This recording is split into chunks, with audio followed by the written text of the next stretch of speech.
Welcome to today's Emunah Minute. This past week's Parsha of Chanon, we continued to see the beautiful and moving dialogue between Moshe Rabbeinu and Klal Yisrael. And Moshe Rabbeinu says to his fledgling nation, or not so fledgling, they're 4 decades into their relationship already, Shema Yisrael Hashem Elokeinu Hashem Echad. Hear, O Israel, the Lord is our God, the Lord is one. The oneness of HaKadosh Baruch Hu, the belief in one God, the allegiance to one God, the recognition that the Ribono Shel Olam manages and orchestrates all of the events of our lives is of paramount importance in the hashkafa, in the outlook, in the ideology of the Jew. But then Moshe Rabbeinu goes on and he says, V'ahavta Hashem Elokecha, b'chol levavcha, b'chol nafshecha, b'chol modecha. You should love Hashem. But it's not just enough to love Hashem. You have to love Hashem with all of your heart, with all of your soul, with all of your means, everything you possess. But I want to draw your attention to that first phrase, b'chol levavcha. What does it mean to love Hashem with all of your heart? And Rashi HaKadosh says something so beautiful. He says, Shelo yehi libcha chalak ala makom. Literally translated, your heart should not be divided against God. What does this mean? Your heart shouldn't be divided on a most basic level. Rashi's saying, don't only love Hashem when He gives you what you want, how you want it, when you want it. Don't only love Hashem when things go your way. Don't only love Hashem when life follows your plan. But when things fall apart, when things unravel, when things really go off the rails, suddenly you're not in love.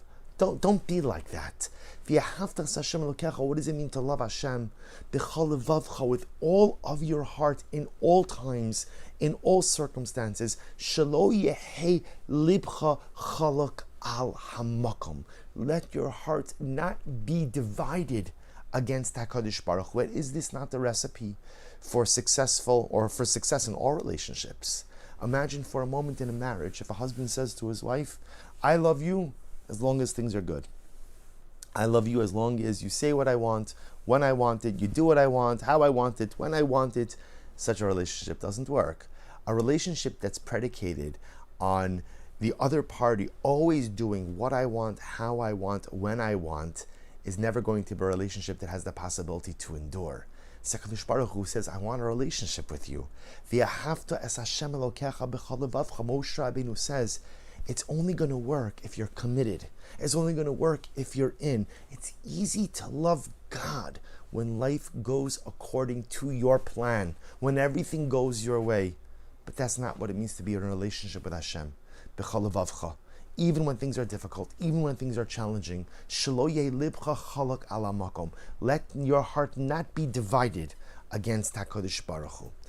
The Piazetzna, the Klonomis Kama Shapira Hashem Yikom Dama, the great Rebbe, in Eish Kodesh says something so beautiful. He says there's another meaning. He says makom also means geography.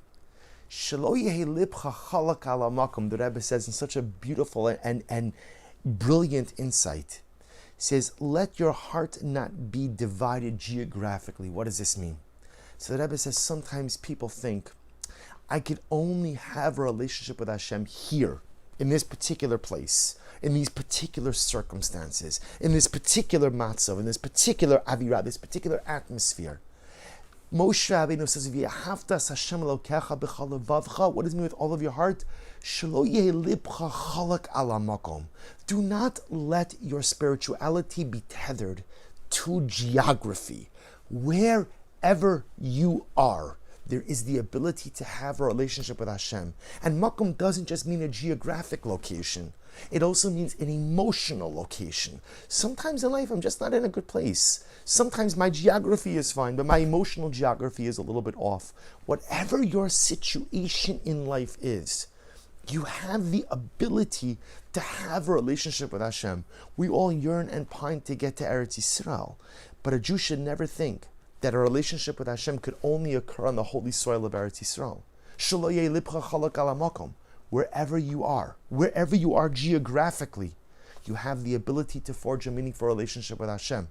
And sometimes we think that it's only if I'm happy, it's only if I'm in a good state, it's only if things are going well that I have the ability to summon up the energy to cultivate a meaningful relationship with God. It's not true.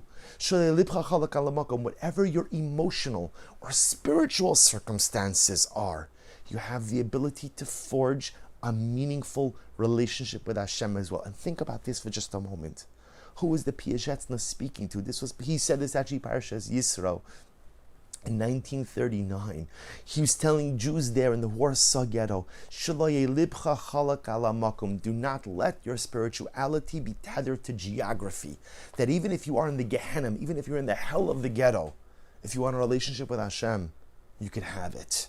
If you want a meaningful connection, you could have it. Moshe Rabbeinu was telling Klal Yisrael this multifaceted message. And how do you love Hashem? With all of your heart. You have to love Him in times of good and even in times of challenge. And never for a moment think that that love is tethered geographically to one particular location.